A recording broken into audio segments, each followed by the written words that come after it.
박 시장이 믿을 사람은 민주당 시의원들이 아니다. 저는 진짜 저기 내부에 있어요.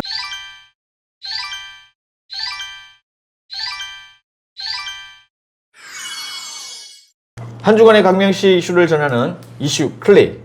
오늘은 저희가 원포인트 방송을 준비를 했습니다. 집행부하고 의회하고 너무 첨예한 갈등을 하고 있고, 특히 또 의회 내에서도 민주당하고 국힘이 서로를 지금 너무 극한 상황으로 좀 몰아가고 있어요. 특히 이제 오늘 민주당이 성명서를 발표를 한 이 내용에 대해서 저희가 방송을 한번 준비를 해봤습니다. 오늘도 경기도의 대표적인 인사 두 분이시죠.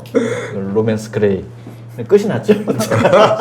제틀맨 우리 요배 회장님과 광명의 0.1mm의 날카로운 펜을 갖고 계시는 우리 배정숙 국장님 두 분을 모셨습니다. 반갑습니다. 본인들은 아니라고 하지만 어쨌든 핵심은 산업진흥원에 그렇죠. 이게 핵심이고, 이 산업진흥과 관련해서 일단 박성훈 광명시장과 이희석 시의장 간 대립을 이루고 있고요. 그죠? 네. 광명시의 민주당과 네. 또 국힘 간이 치열하게 대립을 하고 있는데, 자, 먼저 과정 한번 설명을 한번 해주시겠습니까? 9대 후반기 원구성과 관련해서 네. 자치행정교육위원회, 복지문화건설위원회, 상임위원회가 있는데 네. 9대 원구성을 하기 전에 이미 자기들끼리 의견을 모았는데 네. 그 의견대로 안 한다라고 하는 게 더불어민주당의 이제 생각인 것이고, 네, 네. 국민의힘 의원들은 그거는 의견인 것뿐인 것이지 우리가 결정한 것이 아니다. 그렇기 때문에 찬반하는 지금이 중요하다. 네네. 이렇게 생각을 해서 경제문화국을 복지문화건설위원회에서 자치행정교육위원회로 이전하는 거에 대해서 반대를 하고 있는, 그게 주 내용이 되는 그렇죠, 거죠. 그렇죠. 네.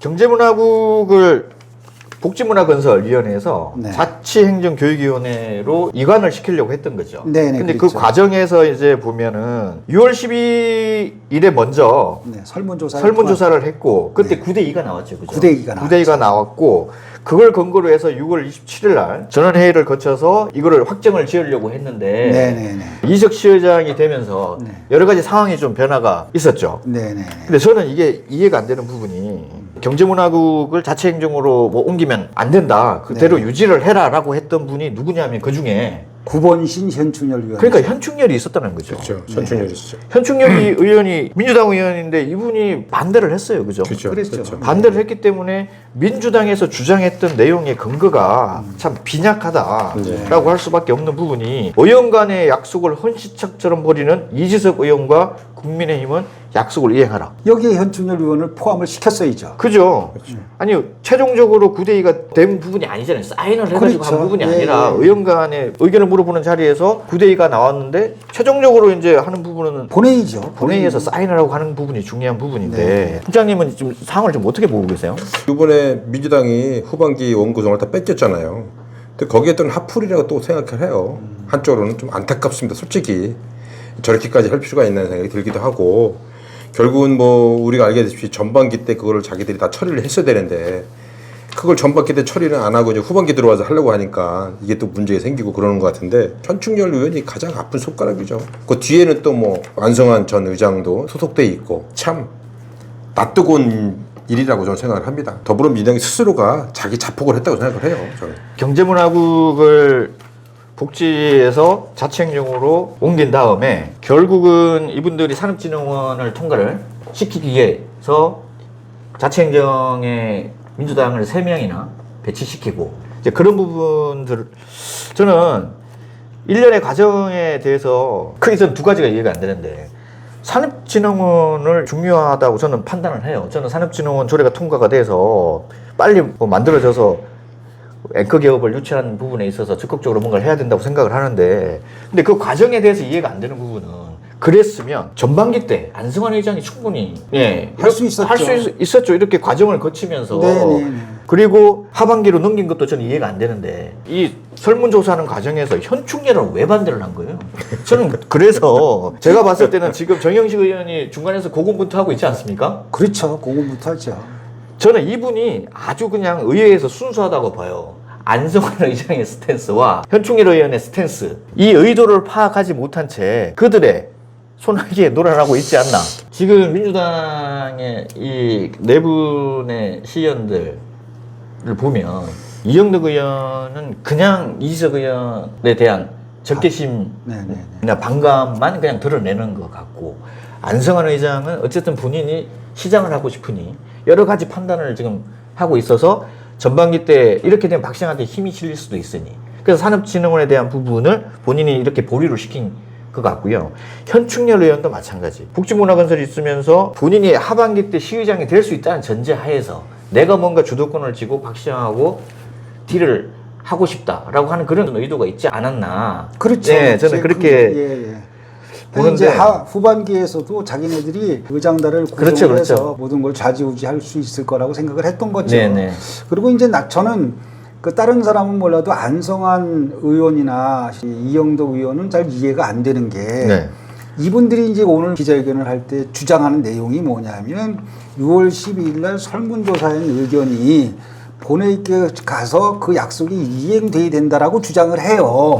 근데 이 두 분이 어떤 분이냐면 할 때 후반기 의장 선거할 때 의원총회에서 김윤호 의원을 의장으로 시키기로 결정해놓고 그 다음날 반대했던 사람이에요. 의원총회에서도 결정된 내용을 그 다음날 바꾼 사람인데 의견 나눈 걸 갖고 그거를 안 지켰다고 지금 얘기하는 게 그게 과연 그 사람들이 그렇게 주장할 수 있는 내용인가라는 생각이 들어요. 뭐 염치도 없고 아니, 좀 뭐 그런 것 같은 생각이 들어요. 대표님 말씀하지만 이게 이제 한마디로 하면 비열한 정치예요. 저는 제가 이 두 분에 대해서 정말 따끔하게 일침을 놓는 게 자기들이 할 때는 말이야 옳은 것처럼 얘기하고 뒤로 가서는 엉뚱한 짓거리하고 앉아있고.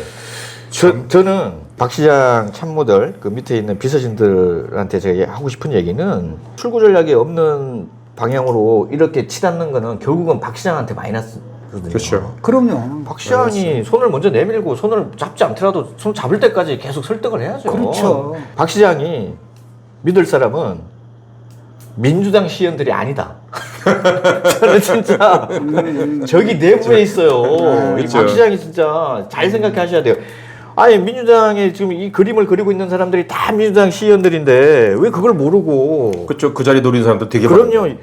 2년 후에 그 시장 자리 노리고 그러네요. 있는 사람들이 얼마나 많습니까? 국회의원도 노리는 사람도 많고. 예. 그래서 이제 오늘 그 성명서를 발표하는 기자회견을 할 때 기자들이 하는 얘기가 뭐냐면 이래서 더불어민주당이 이득될 게 뭐가 있냐라는 거거든요. 그죠. 의미 없는 짓거리인 거죠. 네. 자기네들이 지금까지 해왔던 행태를 보면 누구한테 지금 뭐라 그러는 거야? 지들이 다 해놓고. 그죠. 라는 생각을 한 거죠. 근데 저는 이 오늘 기자회견도 그렇고 하지만 소관보소 이관하는 것이 과연 의정활동 보이콧을 할 만한 것인가라는 생각이 들어요. 도대체 이 사람들을 광명 시민들이 뽑아준 거예요.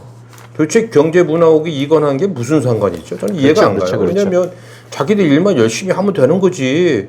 이거 가지고 서로 주거니 받거니 하면서 보이콧하고 저는 진짜 화가 나요. 이 사람들 진짜 광명 시민들이 뽑아준 사람들입니까? 전부 사표내야 돼요. 이거 가지고 보이콧할 일이 있어요? 전 진짜 묻고 싶어요. 이 사람들한테. 뭔 생각으로 의정활동하는지. 저는 동의합니다. 이게 경제문화국이 이분들이 성명서에 발표했던 내용처럼 광명시의회가 9대가 시작되면서 상임위원회가 자체 쭉 얘기하다가 너무 편중돼 있다라고 했잖아요. 네, 9대가 시작되면서. 그럼 전반기 때 뭐 했어요? 그렇죠. 전반기 시작할 때는 뭐 문제가 안 보였다가 2년 후 지나니까 이게 문제가 보였나? 그럼 더 자격이 없는 거잖아요. 맞아요, 이 사람들은 더 자승자박이에요. 이렇게 해도 논리가 안 맞고 저렇게 해도 논리가 안 맞고 너무 이게 논리가 비약이 된다라는 얘기를 할 수밖에 없는데 경제문화국이 자치행정으로 옮겨지면 전반적인 행정들이 상당히 효율성이 높아지고 그렇게 되는 겁니까? 저는 그걸 저는 아니라고 봐요. 그러니까 이렇게 주장하는 근거가 있어야 될 거 아니에요. 그냥 그렇죠. 예를 들어서 뭐 합의했던 그 이외에 이렇게 옮겼을 때 어떤 부분에 대해서 이렇게 좋은 점이 있다. 있다. 그래서 시민들한테 어떤 부분이 도움이 그렇죠, 된다. 일일이, 그래서 우리가 이렇게 옮기려고 했던 부분인데 왜 이거에 대해서 동의가 안 되냐. 그렇죠. 이제 그렇게 저는 나와야죠. 그렇게 근거가 들어가야 되는데 9대가 시작되면서 뭐 어떻게 되고 예산이나 사업이 조례가 한쪽으로 너무 편중이 됐다. 그래서 이렇게 하려고 한다. 단순히 뭐 했다고 해서 지켜라. 그렇다고 해서 자당에 있는 약속까지도 지키지 않은 사람들이 뭘 이걸 가지고 얘기를 하는지도 모르겠고. 그래서 저는 지금 성명서 발표했던 부분들이 하고 싶은 얘기는 이게 아닌 것 같아요. 하고 싶은 얘기는 그 상임위원 다시 줘라. 상임위원장. 네. 저 상임위원장 최소 2개는 줘라. 라고 하는 거죠. 저는 그게 핵심인 것 같습니다.